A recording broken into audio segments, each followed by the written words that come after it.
Qur'oni Azimishshonda 40 dan ortiq oyatda ota-onani qadr-qimmatini bilishlik, ota-onani hurmat qilish, ota-onani xizmatini qilish, ota-onani rozi qilish to'g'risidagi oyatlar keltirgan. Bir oyat borki, Injilda ham, Tavrotda ham, Qur'onda ham o'zgarmay kelgan.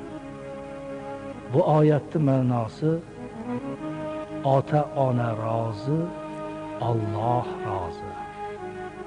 Kim bo'lishdan qat'iy nazar ota-onani rozi qilgandan Alloh rozi bo'ladi. Norizo qilganni Alloh ibodatiga ham, taqvosiga ham qaramaydi. Payg'ambarimiz Muhammad Mustafa sallallohu alayhi vasallam zamonalarida nihoyatda ibodatga berilgan, saxiy, 2 marta jihodda qatnashgan Alqama degan sahoba bor edi.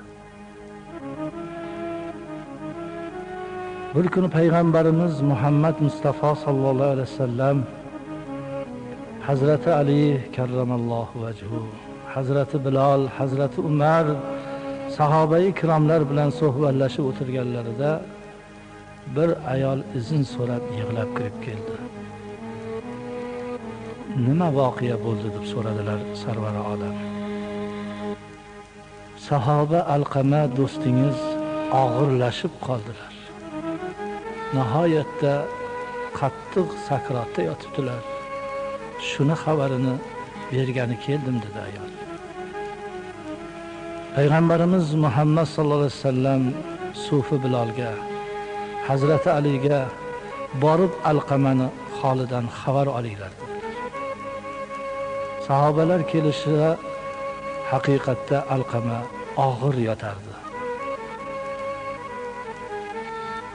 Bu holatni ko'rgan Hazrati Umar aytdilarki, La ilaha illalloh Muhammadur Rasululloh degan kalima har kimning oxirgi so'zi bo'lsa, u albatta jannatidir. Birodar, La ilaha illallohni ayting, tahlil ayting. Alqama hamma so'zni gapirardi-yu, La ilaha illalloh Muhammadur Rasulullohga tili kelmasdi. 3-4 marta qaytarsa ham aytolmadi kalimani. Ya Rabbi,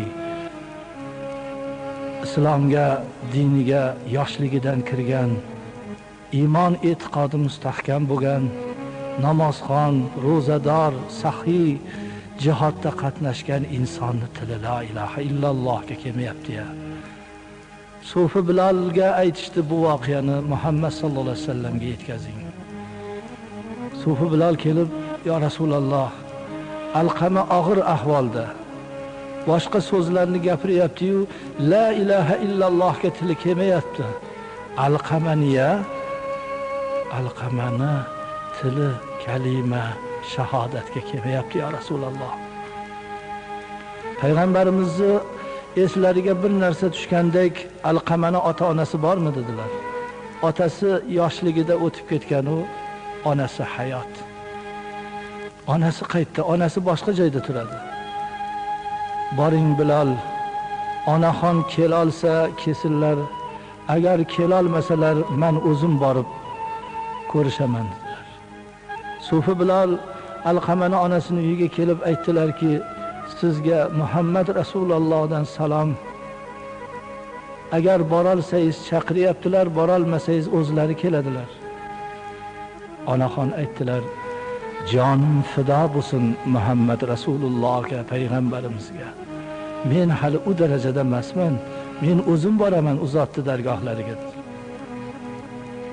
Onaxon kelib payg'ambarimizga salom berdilar. Keling onaxonim, yuqoridan joy ko'rsatdilar. O'g'lingiz Alqama qanday yigit? O'g'lim yaxshi yigit, o'ziz mendan yaxshi bilasiz ya Rasululloh. Namozxon, toat ibodatga kuchlik, sir sadaqa, jihodda o'ziz bilan birga qatnashgan. Sizga qanaqa onaxon, sizga men o'g'limdan norizoman. Men ko'nglim singan o'g'limdan, men o'g'limdan arazlaganman. Rozi bo'ling, rozi bo'lolmayman. Juda qattiq dilimni ranjitgan. 7-8 yoshida otadan qoldi. Shu bolamga o'gay ota o'qrayib qarasa qandoq chidayman deb butun yoshlik umrimni shu Alqama o'g'limni deb fido qildim. Yemay yedirdim. Shu bolam agar mabodo bir o'gay ota urib qolsa, qosh qovoq o'yib qolsa, men bunga chidolmasligimni bilib umrimni shu bolamga baxshida qilgandim. Katta bo'ldi, uylantirdim. O'g'lim o'zgardi. Menga umuman e'tibori yo'qoldi. Faqat xotinini maqtaydi, xotiniga butun yaxshi gaplarni gapiradi. Men bilan umuman gaplashmay qoldi. Bu narsa dilimga qattiq botdi. O'g'lim men bormanmi, yo'qmanmi umuman e'tibori bo'lmay qoldi. Men bu holatni ko'rib dilim ranjib, ortiq bu uyda birga yasholmasligimizni tushundimda, men alohida bo'lib chiqib ketayotganimda ko'nglim uchun ham onajon, qayoqqa ketyapsiz? Meni boqib katta qilgansiz, xizmatingizni qilishim kerak deyish shu o'rniga o'zlari yuklarimni ko'tarib olib berdi. Men norizoman undan. Rozi bo'lmaysizmi onaxon? Yo'q. Bilal, Ali, maydonga o'tinni yiring. Gulxan yoqing. Alqamani o'sha gulxanda olib chiqib yoqamiz. Yondiramiz. Onasini norizo qilgan Alqamani bir o'tda kuyishini onasi ko'rsin. Kimni yoqasizlar? Alqamani o'g'lingizni yoqamiz, yondiramiz hozir. Qalbimni mevasini yoqasizlarmi? Meni yagona o'g'limni yoqasizlarmi? Undan ko'ra men yoqilganim yaxshi emasmi? Bolamni yoqmanglar. Onaxon, agar siz rozi bo'lmasangiz, 2 marta jihodda qatnashgan ekan u. Kechalari turib ibodat qilib 5 vaqt namozni doim o'qib yurar ekan, sahobai kirom bo'lgan ekan deb Alloh jannatga kirgizmaydi. Do'zaxda onasini yig'latgan, onasini norizo qilgan Alqama jahannamda yonadi. Alloh guvoh dedi ona. Siz guvohsiz ya Rasululloh. O'g'limdan dilim biron marta rushnolik ko'rmagan bo'lsa ham, qiynalib qornimda ko'tarib 9 oy ko'tarib yurganlarimga, o'limni bo'ynimga olib tuqqanlarimga, bir parcha etligidan boqib katta qilganlarimga mingdan ming roziman bolamdan. Bolam jannatda bo'lsin, bolam yoqilmasin. Men roziman bolamdan. Bilal, Alqamadan xabar oling dedilar sarvar olam. Sufi Bilal Alqama yotgan uyga kirmasdan ostonada Alqamani la ilaha illalloh Muhammadur Rasululloh deb jon berganini eshitdi. Sizlar onalar qadamin ostida jannat. Bu so'zni Muhammad Rasul sallallohu alayhi vasallam aytganlar. Sarvar olam o'zlari yuvishda ham qatnashdilar. Janozani o'zlari o'qidilar.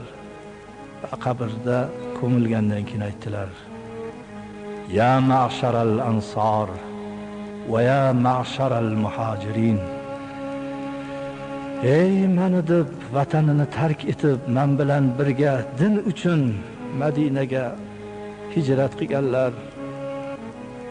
Men bilan birga kelganlarga uyini, molini berib yordam bergan madinalik ansorlar.